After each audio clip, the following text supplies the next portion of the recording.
اعوذ باللہ من الشیطان الرجیم، بسم اللہ الرحمن الرحیم۔ تاریخ: عمرہ خان جندولی۔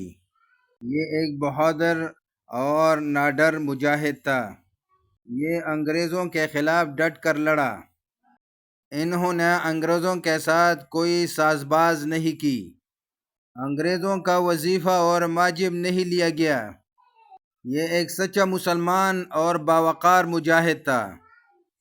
تاریخ میں اس کا نام ہمیشہ زندہ رہے گا۔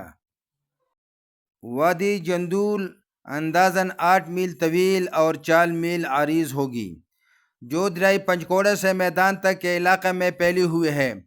1879 عیسوی میں عباس خان جندول کی وفات پر عمرہ خان نے اپنے اقتدار قائم کیا۔ یہ وہ عمرہ خان ہے جس کا دادا فیض طلب خان معرکہ امبیلا 1863 عیسوی میں، جس کا ذکر اوپر ہو چکا، باجوڑ سے لشکر لے کر شامل جنگ ہوا تھا۔ ادھر اخوند صاحب سوات کی وفات پر 1877 عیسوی میں ان کے بڑے لڑکے میاں عبدالحنان نے سوات کی عنان اقتدار ہاتھ میں لینے کی کوشش کی۔ عمرہ خان نے بھی اس موقع سے فائدہ اٹھاتے ہوئے میاں گل کو اپنا ہم نوا بنا لیا اور 1882 عیسوی میں ارد گرد کے تمام علاقہ پر قبضہ کر لیا، حتیٰ کہ خان دیر کی نصف ریاست پر بھی قبضہ کر گیا۔ اس نے نہایت منظم طریقہ سے حکومت کا آغاز کیا اور انگریز سے اسلحہ طلب کرتا رہا، اور جب اس نے بمبئی کے ایک اسکاچ کمپنی سے اسلحہ حاصل کرنے کی کوشش کی تو مسٹر ڈین کمشنر پشاور نے مداخلت کرتے ہوئے اسے رکوا دیا۔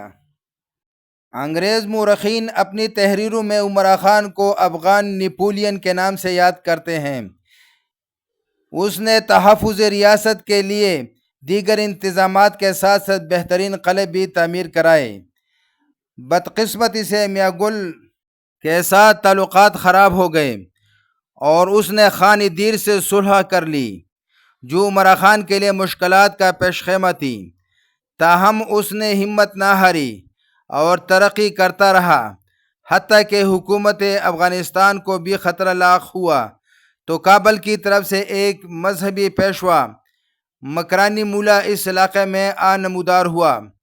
اس نے عمرہ خان کے خلاف آگ کو ہوا دی اور دیر، ناوگے، سوات، عثمان خیل اور ترکلانی قبائل سالارزئی اور چھوٹا ماموند اجتماعی حیثیت میں مقابلہ پر اتر آئے۔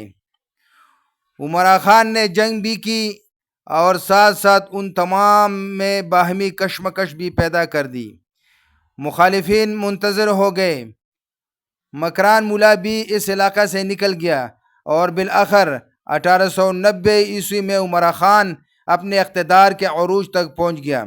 اس نے سوات پر کوئی توجہ نہ دی بلکہ پورے دیر کے علاقہ پر اپنا اقتدار قائم کر لیا، حتیٰ کہ خان دیر محمد شریف خان کو سوات میں جا کر پناہ لینی پڑی۔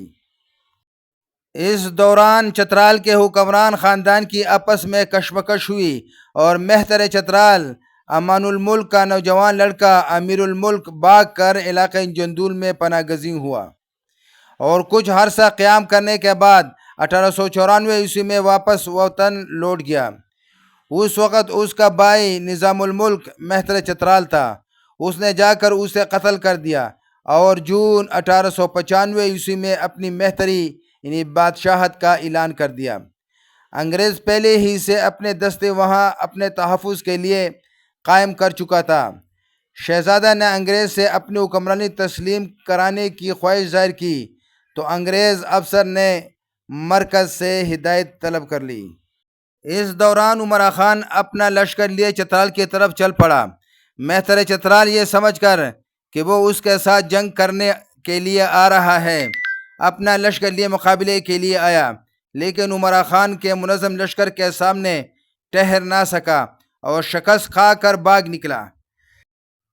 عمرہ خان نے دروش پر قبضہ کرتے ہوئے وہیں قیام کیا اور چترال پر خود قبضہ کرنے کے بجائے امیر الملک کے چچا شیر افضل کو مہتر بنا کر اس سے وعدہ لیا کہ وقت ضرورت دونوں مل کر مخالفت کا مقابلہ کریں گے۔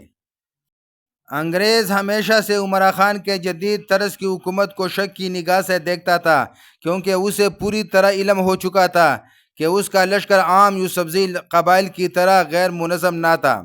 چنانچہ اسے فکر ہوئی کہ کئی عمرا خان چتراج سے پشاور کی سرحد تک تمام قبائلی علاقہ پر اپنا تسلط نہ جما لے، اس لیے اس نے مہتر شیر افضل کی قیادت تسلیم کرنے سے انکار کر دیا اور بہانہ بنایا کہ الفاظ غیر موزون درخواست میں استعمال کیے گئے تھے۔